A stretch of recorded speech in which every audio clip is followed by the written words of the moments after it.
अपने YouTube channel ते स्वागत है जी। आप अज लेके आए फोर्ड 3600। ये आप सारा फुली रीस्टोर किया तो हम तुम परफॉर्मेंस चैक कर सकते हो 11 हालां ते वीरो।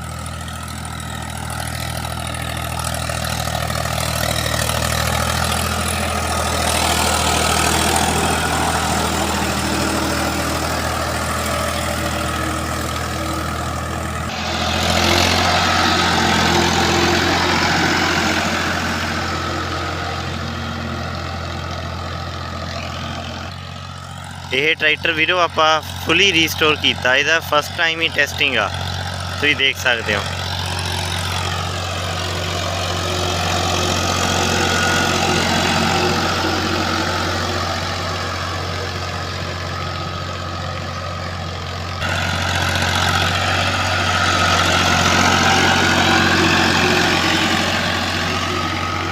आज की वीडियो वीरो बस इन्ना कि धन्यवाद साडी वीडियो देखने लई। ते चैनल नूं सबसक्राइब कर लियो, शेयर करो, कमेंट लाइक